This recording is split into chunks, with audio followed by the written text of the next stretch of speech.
সবাইকে আরও একবার ওয়েলকাম করছি নতুন একটি রেসিপি দেখার জন্য। আজকে আমি আপনাদের জন্য নিয়ে এসেছি খুবই সহজভাবে টক ঝাল মিষ্টি আমের আচার রেসিপি। তার জন্য আমি সবার প্রথমে দিয়ে দিলাম সরিষার তেল। আমি এখানে 1 কাপ পরিমাণ সরিষার তেল দিয়েছি আর দিয়ে দিয়েছি 1 চা চামচ পাঁচফোড়ন। তেলটা যখন একটু গরম হয়ে আসবে তখন আমরা এই পাঁচফোড়নটা দিয়ে দেব। এই পর্যায়ে খুব সুন্দর একটা অ্যারোমা আসবে।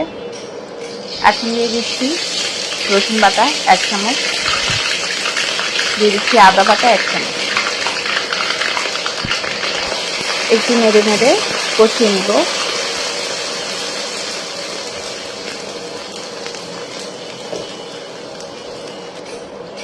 একটু অপেক্ষা করব। এখন দিয়ে দিচ্ছি হলুদের গুঁড়ো 1 চামচ, জিরার গুঁড়ো 1 চামচ, এবং মরিচের গুঁড়ো 2 চা চামচ, আর দিয়ে দিচ্ছি লবণ 2 চা চামচ।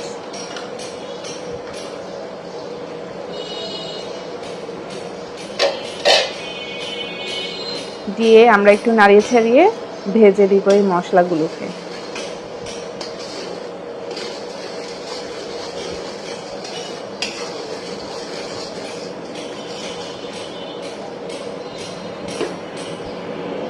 মশলাটা যখন কষানো হয়ে যাবে ঠিক এই পর্যায়ে আমরা দিয়ে দিব কাঁচা আম। আমি এখানে 2 কেজি আমকে কিউব করে কেটে শুকিয়ে নিয়েছি। আর এই আমগুলোকে কেটে শুকিয়ে নিলে আচার দীর্ঘদিন ভালো থাকে।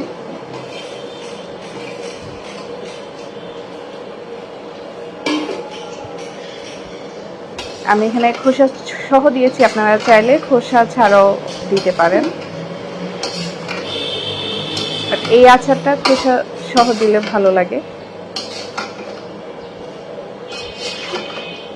মশলাগুলোর সাথে আমরা আমগুলোকে এখন নাড়িয়ে চাড়িয়ে একটু ভেজে নেব।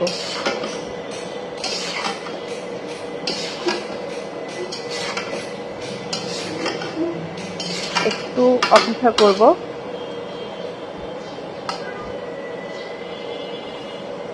চুলার আঁচটা অবশ্যই মিডিয়াম হিটে রাখতে হবে,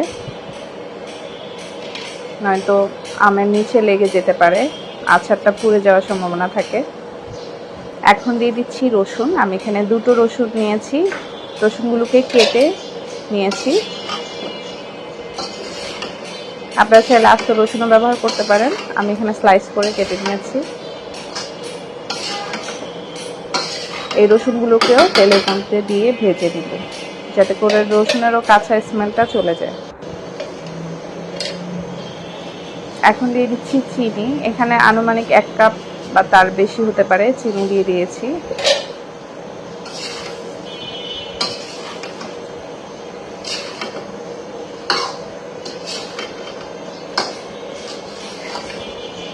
একটু পরে এখান থেকে বেশ অনেকটাই পানি বের হবে, যেহেতু আমরা চিনি দিয়েছি, চিনি গলে পানি বের হবে।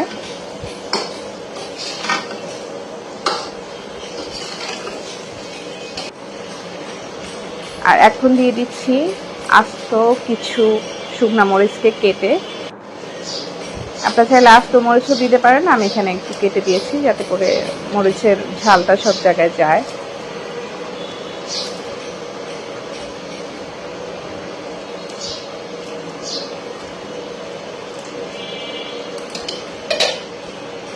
আবার একটু নাড়িয়ে ছেড়ে নিব।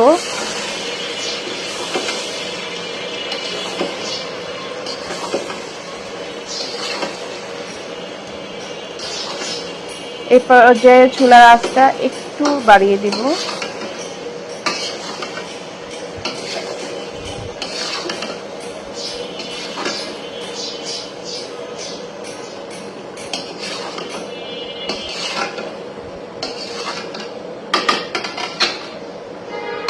আর কিছুক্ষণ ঢাকনা দিয়ে রান্না করব, যাতে করে আমগুলো সেদ্ধ হয়ে যায় আর পানিটাও বের হয়।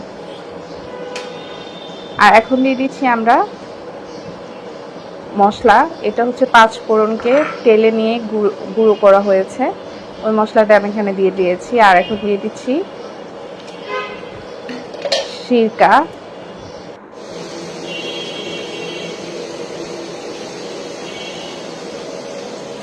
মোটামুটি এখন একটু মিডিয়াম হিটে রেখে আচারটাকে আমরা চুলা থেকে নামিয়ে নিব।